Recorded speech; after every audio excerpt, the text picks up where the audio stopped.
Start. All right.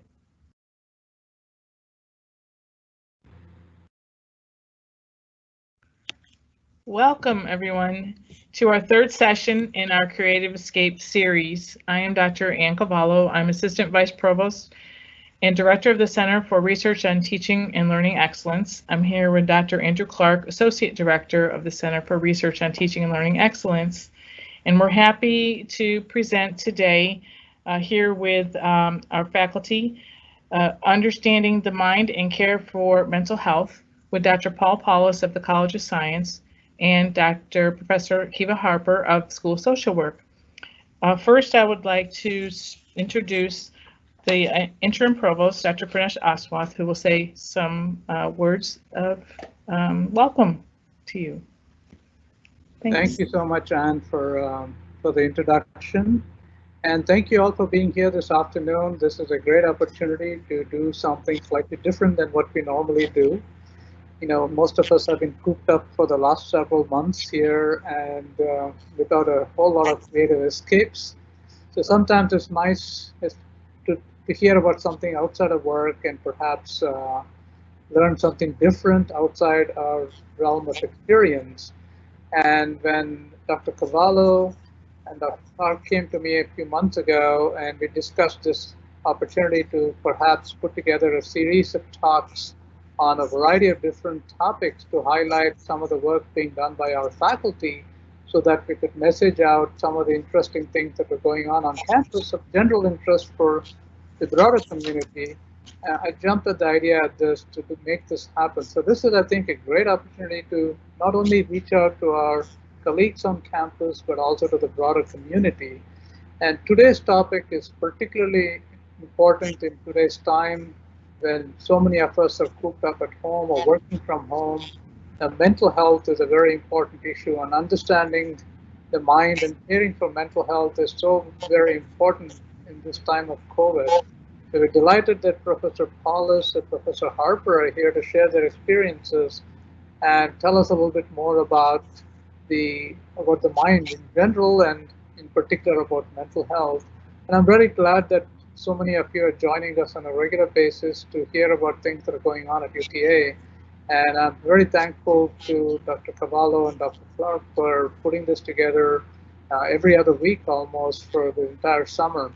So thank you all, and I hope you enjoyed today's presentation, and thank you for joining us today. Thank you. We appreciate it, and we appreciate your support, Dr. Aswath. And so now I will show you the agenda, and we have our faculty. We're down to our faculty presentations with Dr. Paulus. When you have a question or anytime, please put it in the chat. There's a question mark icon, and we will answer those questions towards the end. So we'll start with Paulus on how to reduce stress and enhance well-being, and then Professor Kiva Harper, coping during COVID. After that, we'll have a discussion Q&A, and then some closing thoughts and contact information. Thanks. We'll get started with Dr. Paulus.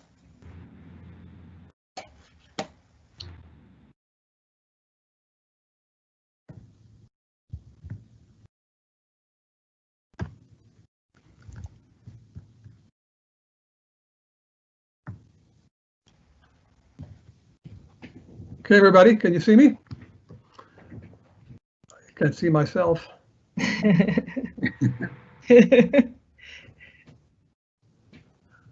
going to be talking today about how to reduce stress and enhance well-being.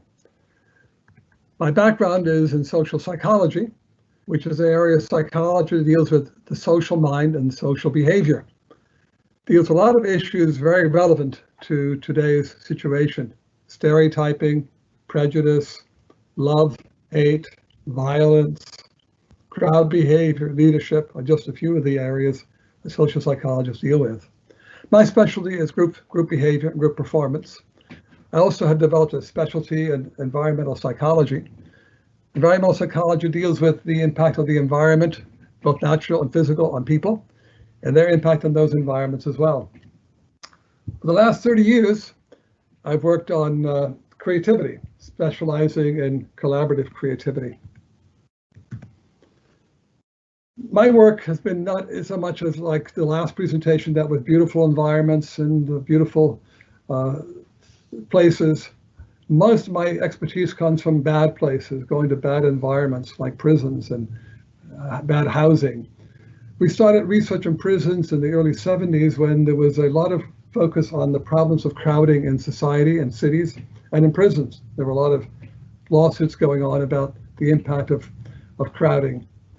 And so with Vern Cox and Garvin McCain, I began research on prisons. We went all over the country, visited prisons all over the country. They're varied from federal prisons to state prisons, interviewed thousands of inmates, got data on their health and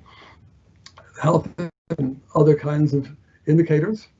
Not surprisingly, we found that yes, being crowded in prison is related to a variety of bad health-related outcomes. People were sicker.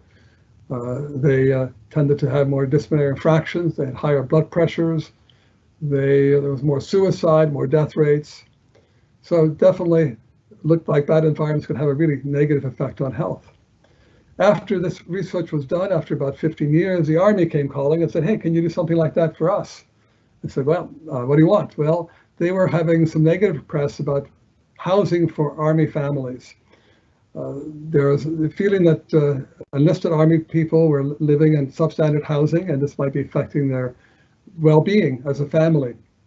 So I spent 3 years with my colleagues walking around trailer parks and apartments near Killeen, Texas, to interview families to find out about their feelings about their housing, about their family, about the Army, and assess to what extent their housing was a factor in their well-being. It turns out, even though people rated their environment negatively, and other people did as well, there were no clear negative effects of their housing on their well-being, but there were problems related to the military life and family issues.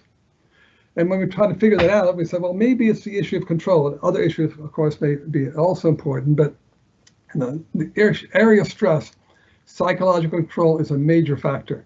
Let me give you just one example. Studies done with psychology students in laboratories where they exposed them to bursts of loud, unpredictable noise show that these bursts can increase physiological stress and degrade task performance. If you gave these people the choice of turning their sound off, the noise off, it totally went away. The effects went away, even though they didn't turn it off. So just having control under those conditions reduced totally the negative effects of the stressor. So in our research, people in prisons have very little control of their prison or their housing. People in the Army did have some control over, they chose their housing, and they would get out of their housing if they didn't like it. They didn't have as much control over their life in the military and their family, the external family as well. So control may have been partly responsible for the kind of findings we obtained in that particular study. Now we're dealing with a very uncontrollable event in our life. We're sort of imprisoned by the bad environment of the COVID-19 stress. And people have been talking about all the negative factors, and some people say it's really the most psychologically toxic disaster in our lifetime, mainly because of the uncertainty that surrounds it, which is the lack of control. Some people are more affected by it than others, certainly lower economic level people, but also mothers, because mothers deal with a lot of the household issues. They may still be working, and now they have children at home that have to do their schoolwork. And this can be quite a challenge for them. And New York Times had a recent article about mom rage, people posting notices of how their feelings of anger and rage that they had about this present situation. And that's, of course, not a very positive thing for families. So what do we do? What do we do about the stress? Well, we can try to cope. And there are many different ways to cope. You can do it behaviorally. The optimum thing is just to walk away from it, but we can't walk away from the COVID. We have to figure out how to adjust our behaviors, and that's been most of the focus is how to cope with that aspect of it, wearing masks, social distancing, avoiding going out as much as possible, not going in big groups, and people also been changing the environment. Grocery stores are putting up partitions, and restaurants are spreading people out. But one of the key factors of coping is social support. And that's the part that's really missing right now, our ability to really interact with people that are social networks, our families.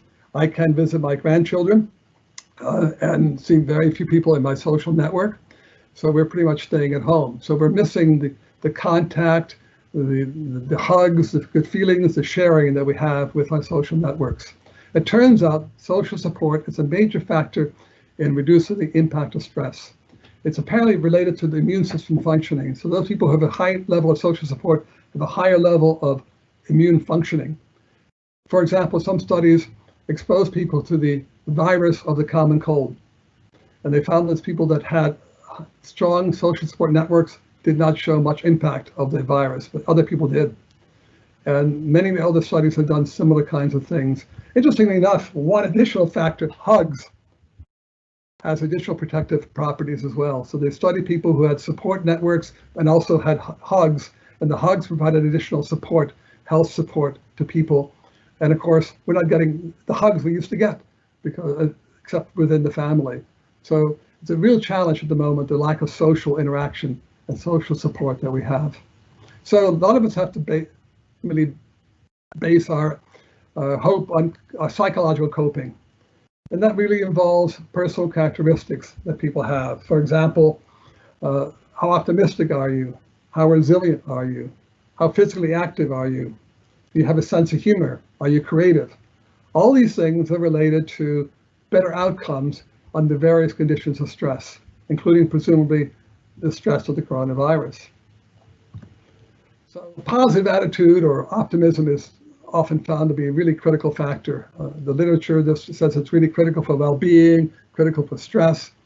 And just one example that I found that may be of interest is that when you retire, which I've just done, and it may be stressful for some people, the more positive your attitude, the longer you live. So people who had a positive attitude toward retirement live 7 years longer than those who did not, controlling for baseline health. So I tell you, I'm going to have a very positive attitude to my retirement. Being active is also critical. That's not a surprise. The next presentation on this series will be about activity levels and things related to physical health.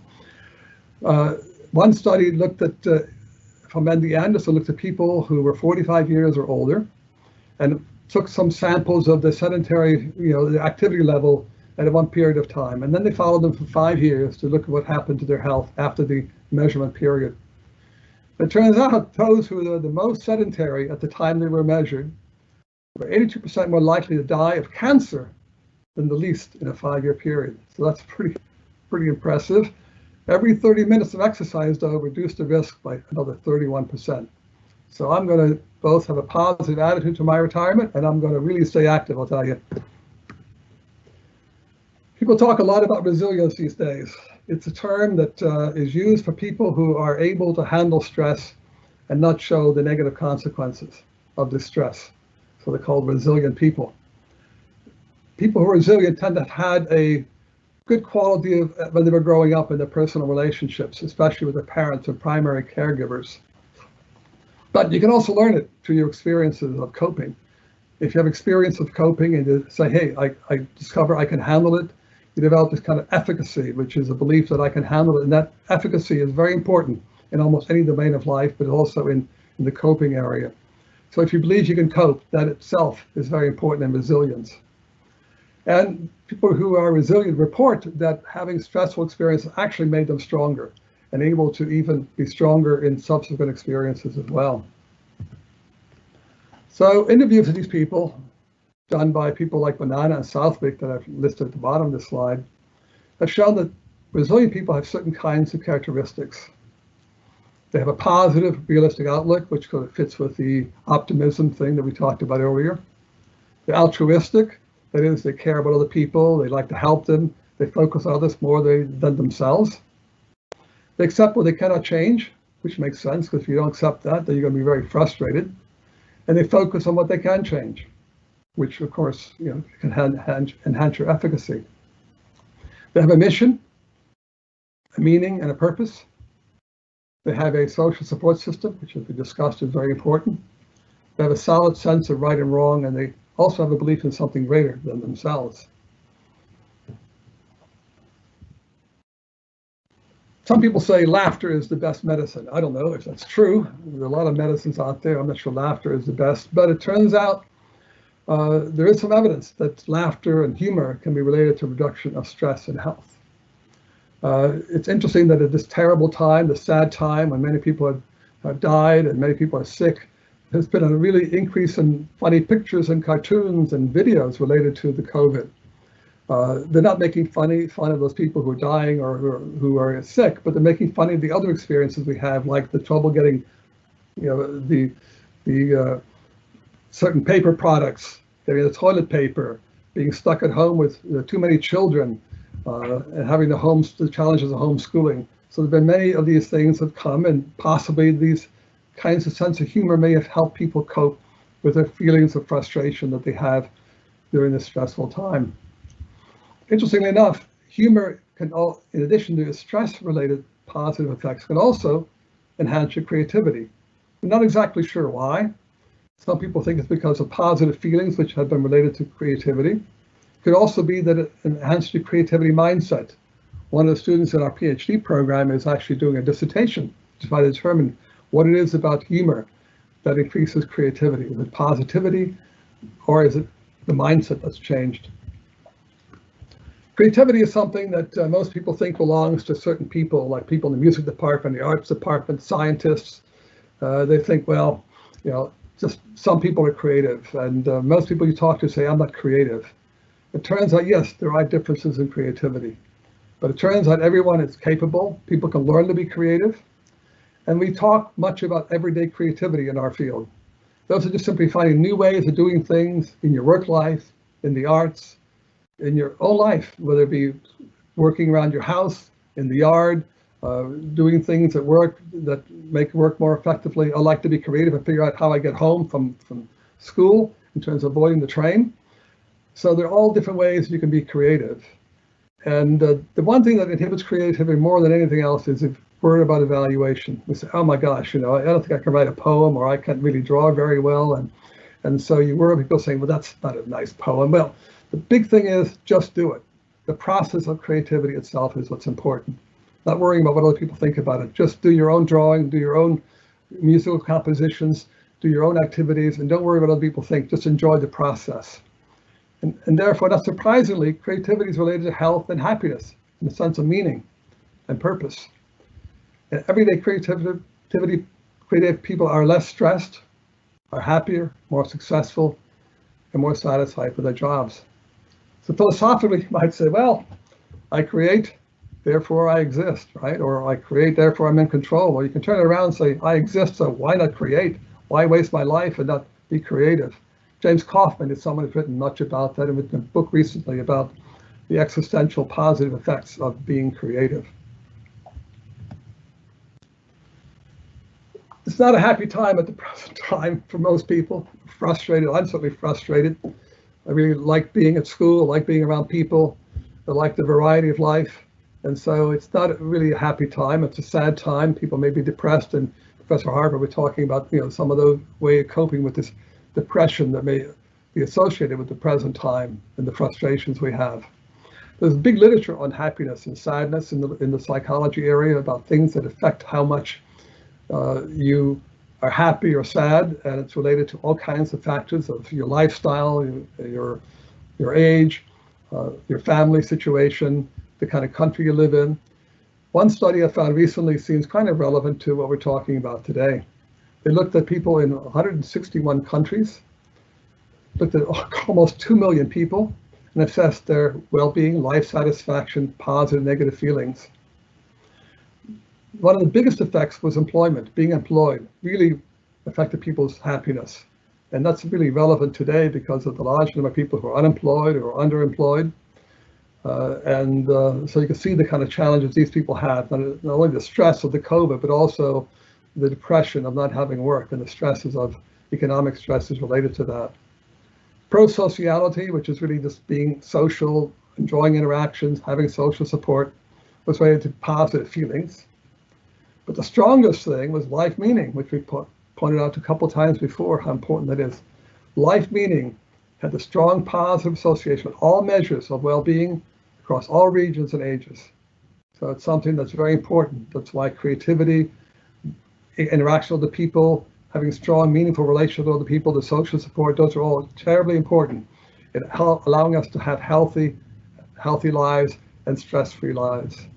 So, based on my discussion so far, I developed a prescription for how you deal with stress and how you can be resilient and have general well-being.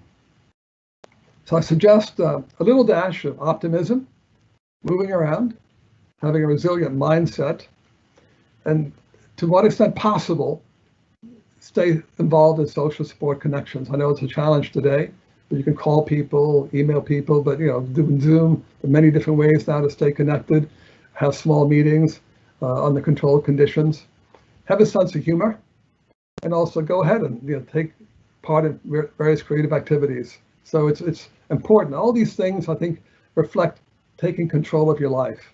And this control factor in stress is critical. Now, I say little dash because you don't want to overdo this. You don't want to overdose on this stuff, right? Being too optimistic can be dangerous. Moving around all the time, find it necessary. Having too much social interaction and not having time to sit there and reflect and isolate is there has to be a balance between social interaction and having private time. Humor, being funny all the time, it probably is not good for you either.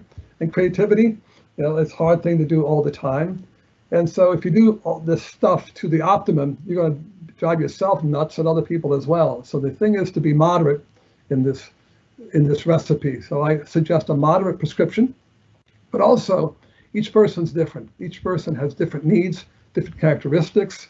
And so they may need a different recipe, a different kind of prescription. And so each person needs to figure that out for themselves. They need to go figure out, what works for me by their experiences. So I think experiences of coping, trying these different strategies of being optimistic, moving around, being resilient, seeking social support, trying humor and creativity. You might say, well, how do I become optimistic? Well, it turns out that some studies indicate that you can only learn to become more optimistic. People may have to help you a little bit, but you can not change your personality possibly, but at least become a little bit more optimistic. Somebody has a recent book out about that personality is not permanent, can be changed. So personality has a genetic basis, but also has some flexibility.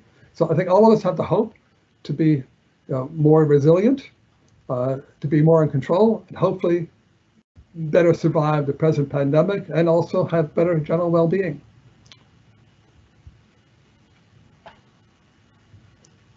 Thank you. Paulus. We appreciate your sharing this information with us. It's very helpful during this time. So I again encourage the audience to put questions in the chat in the live Q&A, and we will respond to them towards the end. Right now, we will switch gears and have Professor Kiva Harper. She's speaking on coping during COVID.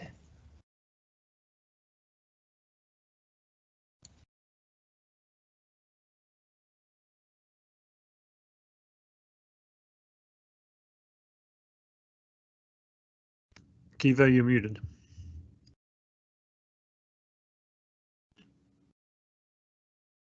Okay, am I here? And yeah, I just can't see your screen yet. Your PowerPoint. Okay.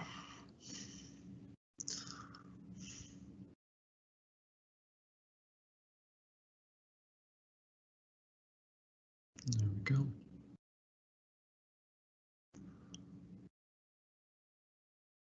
You Okay. good? If you just want to try and drag the team's little box out of the way. Perfect. Okay. Good afternoon, everyone. Thank you to CERTL, the production team, and to Dr. Diane Mitchkey in the School of Social Work for recommending me for this opportunity to share. Dr. Paulus did a great job of explaining how our brain works when we're affected by stress, and I'd like to focus on normalizing what we're feeling during our new normal and offer strategies for coping. So I want to just share a little cartoon. Dr. Paulus talked about humor, and I found this and it made me laugh out loud. So I wanted to share it with you guys. So this says what the things around us are thinking. If you look at the first picture, it's a dishwasher and it says, "You're running me again. You just ran me."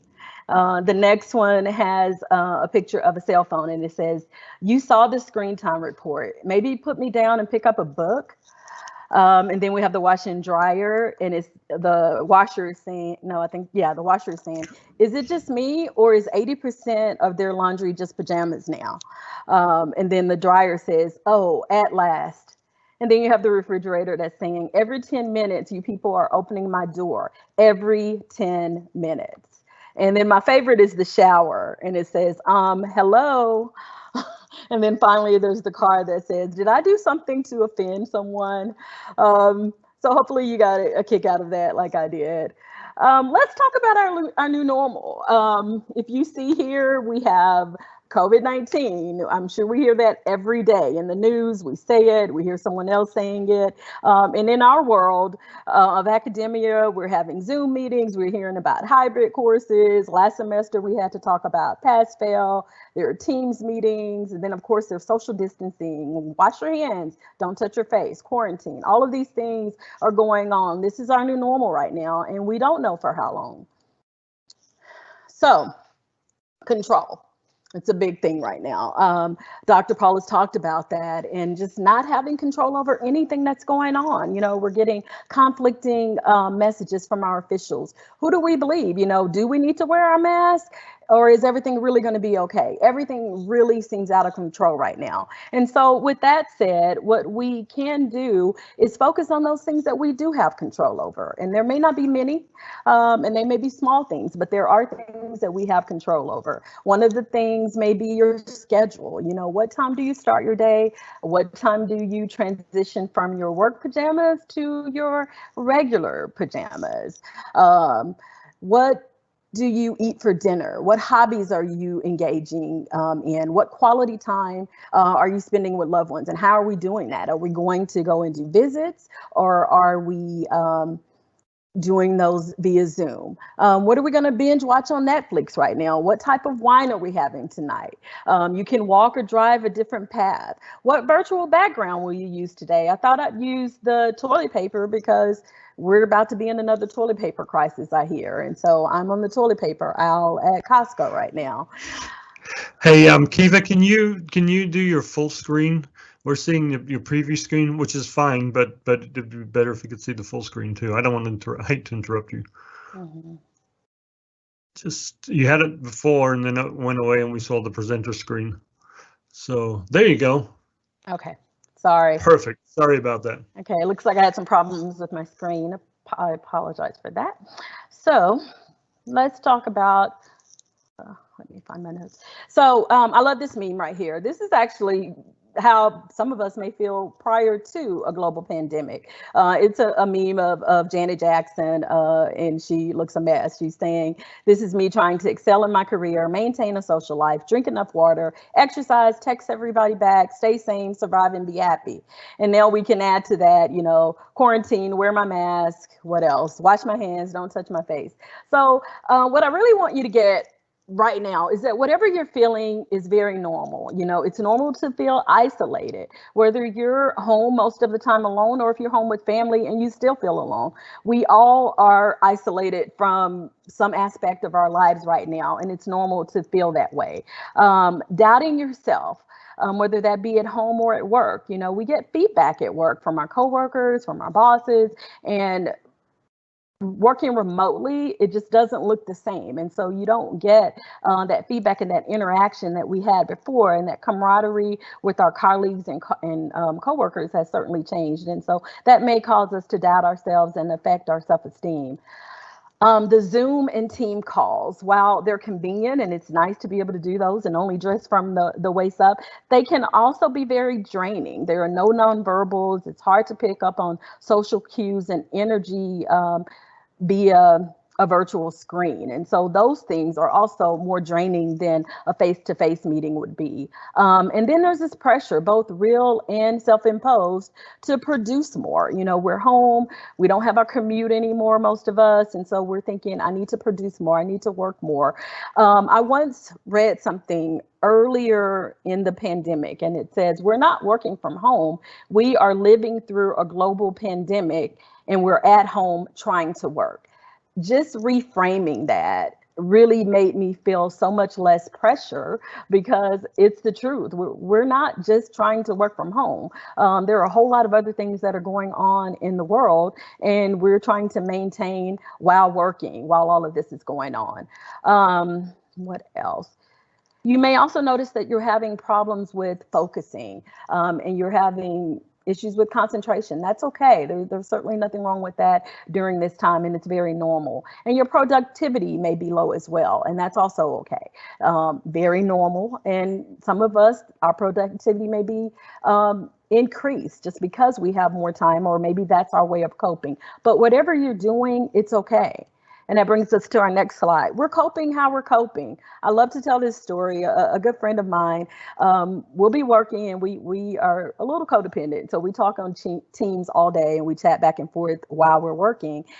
And she will go and take a lunch break and go and make homemade pizza. And that's a picture of her homemade pizza. Everything is homemade, and I tease her about harvesting wheat and all of this stuff, when the best that I can do some days is decide if I'm going to have red or white wine. Neither one of us is wrong. We just cope how we're coping, and it's okay. Some days you're going to have good days, some days you're not. And don't compare yourself to what someone else is doing, because that may not be how you cope. We're coping how we're coping.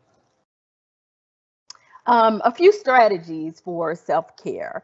So according to the American Psychological Association, back in 2019, over 50% of Americans reported that they want to stay informed on current events, but they say following the news is a source of stress. So limit your exposure, and this is both, real news and social media. It can just be taxing. I don't know if you've seen anything on social media before that you went to the comments and looked, and it just made you want to cry or made you want to fight someone.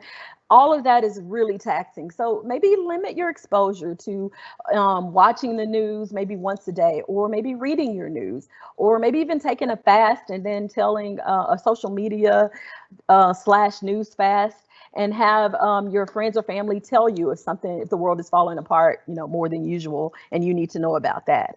Make some time for reflection, whatever that looks like. For some of you, that may be journaling, it may be yoga, meditation, whatever that is, but find some time to reflect. None of us have lived during a global pandemic before. This is history. And so reflect on what you feel, what's going on, how you feel about what's going on. Be sure to rest. You may find that you're not as physically tired, but you're still tired. This could be very emotionally draining. So it's very important to listen to our bodies and rest when you need to rest. It's okay to take a nap. It's okay to sleep 12 hours if that's what your body calls for. Be mindful of burnout. It's very easy to move towards a burnout right now. I don't know about you, but I rely on my calendar and I look at it multiple times a day, because it's just one big day. And most days I don't know what day it is, and I have to refer to something to remind me, okay, today is Wednesday.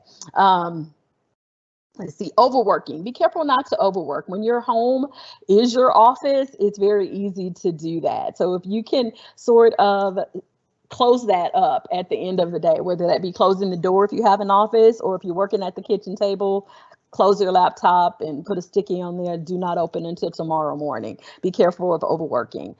Setting boundaries, and that's with yourself and with others. I like to use the example of a friend of mine wanted me to go to an event with her, and she sent me all the information, and it was to see a comedian that I really like, and I immediately said yes. And then she said, well, I'm going to order the tickets now, and I looked, and it was that weekend, and I went back and forth. I wanted to see my friend. I wanted to see the comedian, but at the same time, I didn't feel safe going out. And then I wondered if I was being unreasonable, because clearly she feels safe going out. And I just decided that it's okay to do what's best for me. And I told her, while I would love to spend time with her, I'm not comfortable going out right now, and I didn't go. And it turns out that comedian ended up passing out on stage the next night in another state, because he was exposed to and diagnosed positive or tested positive for COVID, which he believes that he got here in Dallas. So very interesting. Toxic positivity. Dr. Paulus talked about how, I want to get the word right. He said that we have to have a realistic positive outlook. So it's okay to be positive and optimistic, but be careful of toxic positivity.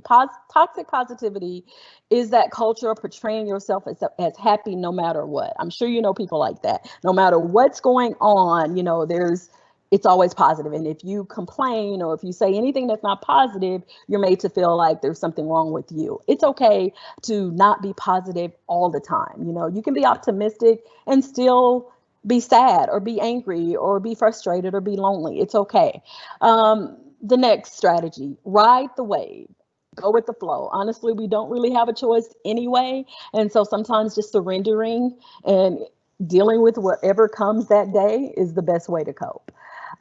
Seek help if needed. You know, many of us are dealing with depression, anxiety. If you were already struggling with your mental health and symptoms of that before, and maybe they were controlled before, and you're finding that you're seeing them again, that's also normal during this time. And so if you're seeing any of these symptoms of depression, anxiety, I won't go into detail about what those are just because of lack of time. But if you're seeing them and they're lasting more than a week or so, it might be time to seek some help. Reach out to a therapist or to your primary care doctor or psychiatrist if you have one, just make sure you're okay. And then finally, connections, you know, those connections with others. We talked a little bit about that in the previous presentation, so I won't go into great detail about that, but that's important as well. Just really quickly, I want to introduce you to Maverick. Her pronouns are she and her, and Maverick is she works at a university similar to UTA, and she's working on her MBA part-time. She does have a partner, and she has 6 children and 6 dogs. And I've created an eco map. Eco maps are diagrams used by social workers that show the social and personal relationships of an individual with his or her environment. And you can create this for yourself just to see what your connections look like and where you might need to set boundaries. So if we look at this, you can see that Maverick, and her friends call her Mav, she has a strong connection to her work. It's really important to her, and a lot of her energy goes out to work. But it is a little strained right now because there are a lot of unknowns with, are there going to be layoffs? You know, am I going to continue to work from home? Am I going to have to go back to campus? If you look at her health is really good. And so because of that, it helps her to continue. She gets enough sleep, she eats right, all of those things. And so that arrow is going to her because that's where the energy is. Her friends, she has lots of friends, but because of quarantining, she doesn't really see them as much. Yet they still yet they still reach out to her. So you can see here that this relationship is weak, but that energy still pours into her. And then if you look at her finances, that energy is going out. There's also a strong relationship with her finances, but again, it's stressful because there's so many unknowns. There have been rumors of budget cuts at her university, and so she's wondering, you know, if she may be laid off at some point. So there's stress there. And then this is her church family. She's very active in her church, and she has relationships with small groups there, but that relationship is a little tenuous right now because they haven't been meeting regularly. But generally, she gets energy from them, and she puts in energy checking on those people and, you know, gathering with them when there's time. With her pets, as you can see, that's a strong relationship, and the energy flows both ways. Her pets are extremely happy that she's home all the time, and they want this to last forever. Same thing with her family. She's home with her family, with her kiddos and her partner, and that energy is going and flowing both ways. And then finally, her faith, which is extremely important to her due to not being able to assemble at her church.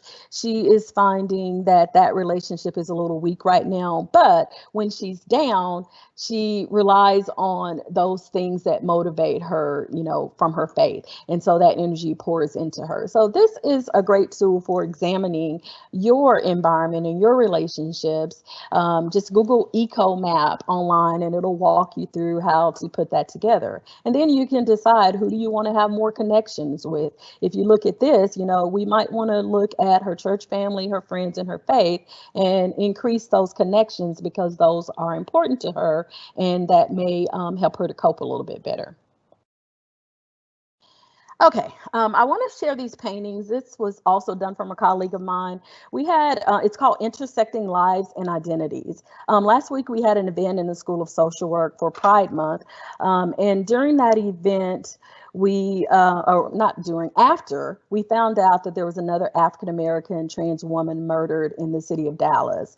And Deanne Roper, who's the artist, we didn't know her name at the time. She shared this with me, and she said that she used pour acrylic painting, which is called pouring, and she used the colors of Black Lives Matters and the trans flag colors on 2 canvases at once. And this was just an example of her funneling her energy into productivity, and she felt a release after doing this. And so exploring our creative side can be extremely helpful. And then just a few resources, and these will be posted in the chat. I made a Google Doc for you guys with the website. So there's Insight Timer, which is a meditation app. Lots of free resources there. There's also a paid subscription. I do a sleep one, and I promise I never get to the end. It helps me to fall asleep anytime I'm feeling anxious at night. There's Yoga with Adrienne. She has a YouTube channel, and you can go there and do some free yoga classes. And then there's Fitness Blender, where you can find some free short workouts that you can stream or watch on your phone. And then, and you can also do them. You don't just want to watch them. And then community resources. If you do need anything at all, you can dial 211 and they will direct you to resources in your area. Also, the National Alliance on Mental Illness, NAMI, has a wonderful COVID resource list, and I've included the link to that in the Google handout as well. And then finally, I want to leave you with 3 things. Remember that there are no expectations during this time. We have never lived through anything like this before. It is okay to be where you are. You're coping how you're coping. Secondly, this too shall pass. We are resilient. We will get through this, and it will pass. I wish I knew when. I hope that it's soon, but it doesn't sound like it, but it will pass. And then finally, we are all in this together. Let's be kind to each other. You know, if you meet someone and they're not smiling, give them your smile. You know, be a little more patient with people. We don't know what people are dealing with. We're all in this together, and we're just trying to get through it. And so I think if we show that kindness towards each other, that can help us get through this a lot better. Thank you again for the opportunity to share this afternoon. Here's the contact information for the School of Social Work if you want to know more. We have events all the time, and I would invite you to check them out. Please stay safe and take care of yourselves. Kiva, thank you very much. Really appreciate it. Great information there. And Josh has put a link in the chat for your Google Docs, so that we can take advantage of that.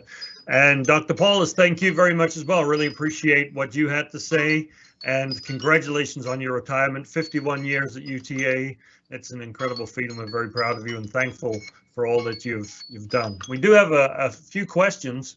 And Dan says, the studies of well-being I've seen show that on average it's greater in some countries than others. So in most countries like Denmark, Norway, and Finland, they have the best social safety net. How much is general well-being the responsibility of social institutions versus the responsibility of the individual? Paul, feel free to answer. I guess so. I'll jump in. I was born in the Netherlands, which is one of those countries where people are the happiest, like Denmark. And I go back there often, and it does seem like a place where there is somewhat less stress, because most of my relatives retired early. They spend their time biking around in the woods, and they have a social safety net. There is somewhat less economic inequality, because most people live in smaller places. So it's an interesting issue. However, we left that country because at the time there wasn't much opportunity there for all the kind of possibilities you have in America. So it's an intriguing issue that here in this country, so many opportunities, more than in the Netherlands, actually, for people. I would never been able to go into what I've done in my life in the Netherlands because there simply wasn't the opportunity when I was there. So it's intriguing to me to think about that. I've thought about that often, and think about, well, what is the key factor? So I think having a social network, that a social, kind of foundation that makes people not worry, because in the Netherlands you have retirements taken care of pretty much for everyone. You have a social safety net. There's complete health care. So I think those are positive factors in society, and there's less economic inequality. So those are positive factors, but there are also some negatives there where people really don't have the aspirations and the opportunity to grow and to experience and to really build their careers as well as in this country where there's more options. So options also involve stress, right? So it's an interesting dilemma. What's optimal? Is it they call youth stress, right? The excitement of having uncertainty, of growing, of new things, new possibilities without certainty is exciting too. And when you go there, sometimes say, well, would I like to live back there? I don't know. It's maybe a little bit duller than life in America. So it's an interesting balance. And while we have you here, Kurt asked, which of the areas in your prescription mix, which one or two areas might one focus on to provide benefit more quickly?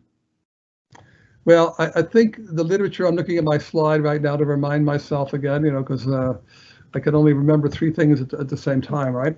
But basically, I think optimism, having an optimistic perspective, and Professor Harper mentioned that one too. But I'm an optimist. But I'm also think of myself as a realist. Too optimistic is dangerous. You have to, like Professor Harper said.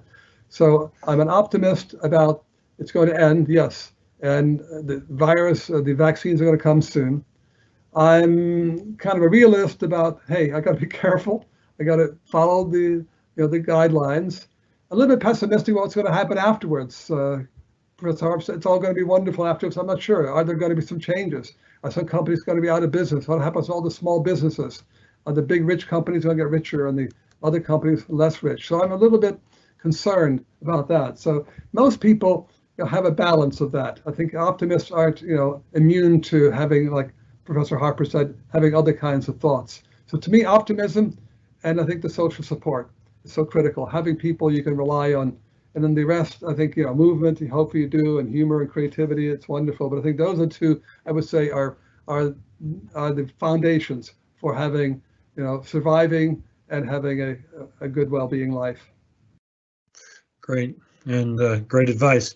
Kiva, anything you wanted to add to that? No, I think he said it all. I agree. Good. Mm-hmm. Well, we've had a number of comments who people wanted to thank you for just a reminder about overexposure and overwork. And I've got a colleague on this call who could probably do with that reminder too.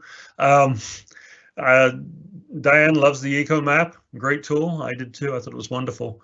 And just a great reminder to limit media exposure. And I think social media too. I know, and I've even had this conversation with my soon-to-be 16-year-old daughter, and she's just talking about the things that people are posting and just how she gets frustrated by that. And, we've had this conversation. Just need to turn it off. You need to walk away. You need to, because it becomes so easy just to fixate on that and let that sort of drive your life and then your mood and then your outlook. And like you said, it just continues on.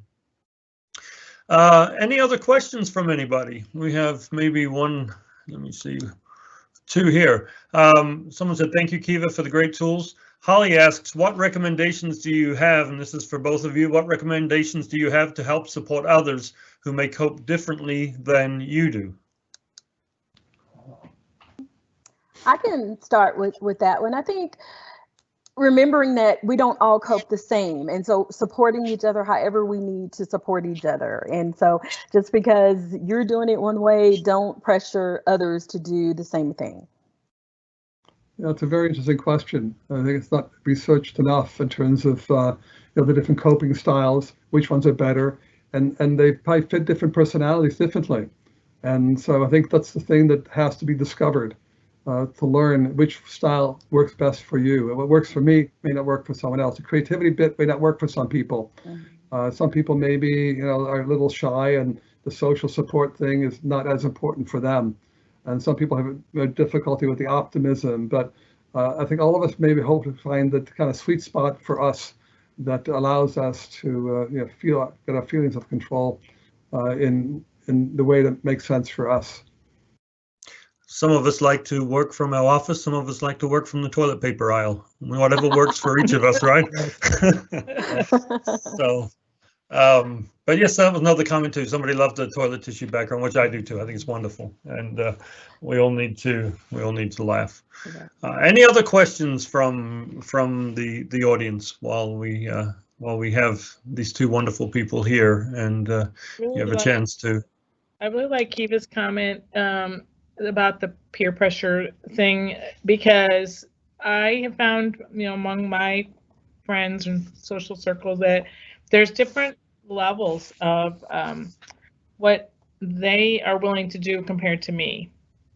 And I almost feel like, just what you said, am I being too cautious to not go to whatever they're trying to tell me to do, or I'm being antisocial, or what's wrong with me that I don't want to go. So could you speak about that a little bit, that we all may feel?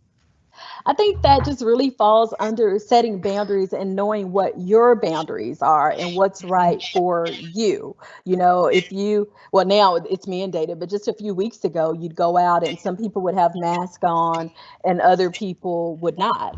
And people were talking about, okay, this is my choice. Well, you have to do what's best for you. So for me, I'm staying home. I'm wearing my mask. I'm not going to a comedy concert at the Improv. I don't feel safe doing that. But that doesn't make me any less of a friend. And I think, those that we love and care about, and those people that we want to be in our support system, will understand and support that.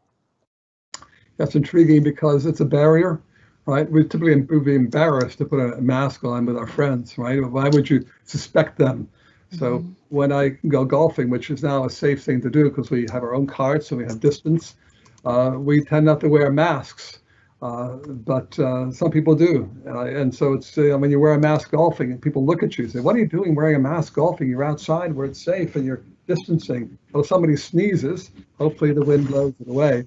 But so that we're developing new norms, right? New guidelines as to when it's appropriate to be a little bit more lax, or to be, certainly when we're going to be in classes in UTA, we're going to be wearing masks, right? Because the inside is where the danger is. So I think it's very intriguing because having gone to China, been there a couple of times, and people were wearing masks all the time. You say, well, why are they wearing masks? It's sunny out, it's nice out. Well, some cultures are much more comfortable with wearing masks. In our culture, it's seen as a kind of a weakness. Why are you wearing a mask? Why are you not afraid of the things outside? So I think it's been a very interesting development that people are now really wearing masks seriously. It's a really major change in our society, the tolerance for masking and being masked with other people, especially your family members as well. I also like your comment, Paul. I have parents who are 92 and they live in New York, and we're now banned from New York, apparently. Wow. from going, or we have to be quarantined for 2 weeks if we go, so I can't go visit them. So what do what's your advice about these kinds of situations where you may not be able to see your loved ones because it's interesting because my daughter lives in Israel with her family and my son in Houston. And so it's really been hard. And finally we got creative and said, gee, duh, we can Zoom, we can come together. Why are we Zooming each other, right? Versus, texting and FaceTiming and, in separate groups. So we've actually had a couple of sessions now where Israel and Houston and Dallas, Arlington, we're all together talking, and it was kind of overwhelming because, only some people could talk at a time. So we needed to kind of break it down and have different generations talking, the kids talking to each other, then the parents and so on, and kind of break it up because we like to talk to the grandchildren as well. So it's been a really interesting thing for us to say, wait a minute, what are we doing? You know, Israel's far away. We can't fly there anymore, but we can talk to you, and we talk to the whole family together. It was a wonderful experience to do that. Still, we'd love to hug each other. That's the thing that's missing. But at least, you know, we have a feeling of closeness then that we weren't able to have before. That's great, and that's what my family has started to do every week now, and my parents now look forward to that because all the siblings and their grandchildren can be in the call. But yeah, it's kind of chaotic, but it is a lot of fun, and I know they look forward to it every week. It took a while to teach them how to use the computer to do Zoom. Yeah, We changed our lives. Yeah. I think another thing that we can do, I've gotten a few cards just through U.S. snail mail. So maybe going back to using regular mail and having something to look forward to in our mailbox each day. It's a great Right. idea. Yeah, that's a great idea. Well, Laura says she's enjoying the series and says it's very timely, and so certainly appreciate that, Laura, and then we've enjoyed it too. Certainly enjoyed bringing it to you. And she says, congratulations on your retirement, Dr. Paulus. You'll be missed. So Thank you. It's been quite a journey. Quite a journey. Yeah. More to come. Good. So, Any other questions before we wrap it up as we're into the last few minutes of the session today? Certainly been a timely session and certainly been very, very interesting and very practical. And I think I've got some things to share with my family and things that we've, you know, that we can certainly put into practice too. So we really appreciate it. There's the contact information if you would like information about the programs, our speakers, 2 email addresses there, and then also the email for CERTL if you've got any questions about CERTL, about what we do. If you're a faculty member and need some help, particularly transitioning into the online environment still, or other things, we've got resources on our webpage, but also you can email us with questions as well. And then next week, well, actually July 22nd. So again, same time, 4 p.m. to 5 p.m. And Professor Stephen Newhart from the Department of Kinesiology, and also Dr. Thomas Dombrowski from nursing. We'll be talking about fitness, health, and nutrition. So again, I think something very, very timely, and I know it's going to be a great presentation. So if there are no more questions, Anne, I'll turn it back to you. well, all great. Thank you so much for sharing your work, Dr. Paulus, Professor Harper, fabulous. And so we really appreciate everyone attending, and we hope to see you on July 22nd. So thank you. Have a good one. Bye. Bye. Take care. Bye.